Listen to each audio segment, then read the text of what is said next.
just like a spark that's breaking out. Hello gamers and gamettes, what is going on? My name is Tanek127 and welcome back to another video. And guys, in today's video we're going to be taking another look at TERA Console.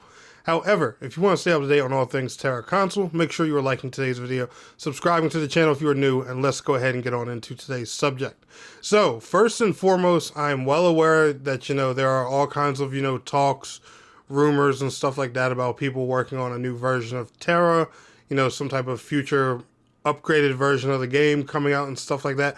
But I haven't seen anything really concrete or confirmed. So if you do have any information about that you want to share with me, let me know down in the comments below. I'll check it out. If it seems legit, we can make a video on it. Now, as always, I'll give you guys a little shout out or anything like that. But let's talk about the current version of TERA and what's available to the public and how it's doing here in 2025 and what possibly are some of the developers' plans. So, enjoy the gameplay in the background. We are actually playing TERA Console on the PlayStation 5. And this, if you want to play TERA Console, this is actually the best platform to play it on. While TERA Console does have crossplay, so Xbox and PlayStation do play it together, PS4, PS5, Xbox One, Series X and S, all play together on the same servers, which is, an awesome thing. However, the PlayStation 5 version is the only one that can play at 120 FPS. That's right, you guys are seeing gameplay. Watch the frame rate counter for yourselves of the game running at 120 FPS right here in this current dungeon. And the PS5 is the only one that does that. Even though the Xbox Series X is the more powerful console, for some reason the game is stuck running at 120 frames on PS5. I'm not complaining. There's no native current gen port, meaning, it doesn't run natively on PS5 or Series X and S. This is just the PS4 version taking advantage of the hardware. And hey, guess what? It runs great, buttery smooth. You guys see the particle effects going on. The gameplay looks clean. I'm cool with that. I'm not complaining. So I think that's, a pretty awesome thing. If you have both the PlayStation 5 and the Series X, I would definitely recommend playing it on PS5 for a more smoother experience. Just like, I said with Neverwinter, I recommend that on the Xbox consoles because, they have a native current gen upgrade. But TERA, I'm also thinking it may have some big plans for 2025 because throughout this year, starting around June, they started doing this crazy item level skip event. And guys, I'm talking about when I logged into TERA for the first time within over a year, I had a bunch of parcel posts and packages that literally gave me item level 690 gear. Yeah. That's how I'm playing in this dungeon right now.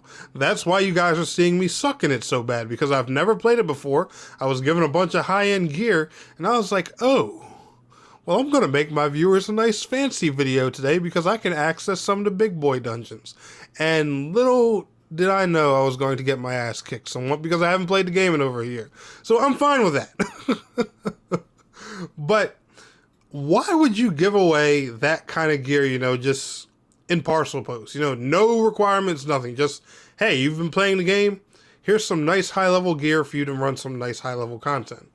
The only thing I can think of that would sound logical is they are planning big content for this game.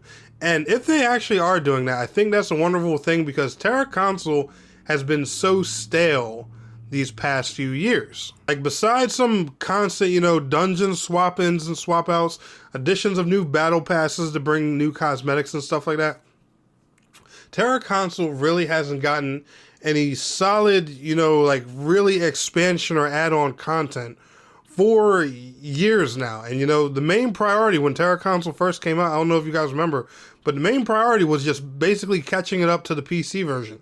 And then years later, the PC version gets shut down and the console version is the main dominant version. And they're still supporting it to this day. They're still bringing new cosmetics. They're still bringing new battle passes.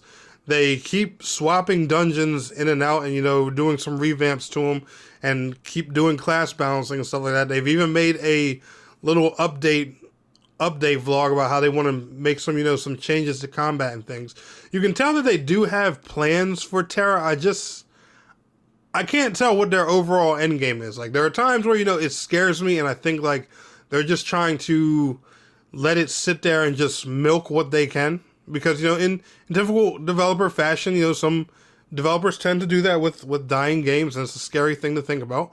But then again, there are some things they do like, are y'all getting us prepared for something big? Because this item level giveaway stuff, they tend to do this frequently. And why would they want us to run the high-end, hardest content in the game to farm even better gear if they were just going to make us sit there and never get anything? Yeah, I find that kind of weird. But yeah, I think the game's current highest gear is somewhere around like 750, 760-ish. I don't know all the names of the gear in the game, so please forgive me. I fell off with TERA's news so many years ago. But the game is still alive and still in a great state. I was actually very surprised when I logged in and had hung out in the end game area. There were just tons and tons of players around, standing there everywhere. I'll show you guys a picture on the screen. Just active across PlayStation and Xbox consoles. I was highly surprised. But the only thing the game really just seems to be missing is, just like some really solid killer content, to just bring players back, get them more engaged and stuff like that. Now, like I said, I know they have plans, on improving combat, and making some better changes to the game. I just want to know what they're going to do in terms of content. And that's just one thing I don't see them speak on too often. I am excited for the future of TERA Console, but just like I said in my last video talking about TERA Console in 2024, I just am a bit sketchy because they just don't make it clear 100% on what exactly it is that they want to do with this game. Like the PC version being shut down, that made me kind of concerned because we had finally got consoles caught up to PC. I don't know why they didn't just, merge all three games together, make it crossplay between PC, console, and, PC and console. Sorry, I'm getting ready to talk like there's a mobile version or something like that. But this is one game I really don't want to see die. It has so much potential. It has great combat. The dungeons are really fun. I'm talking like fun on like a Final Fantasy 14 level. They're mechanic filled. There's lots of different rotations. There's crazy character builds you can do with your classes and stuff in this game. There's so much potential here. And I think Bluehole sees that and recognizes that.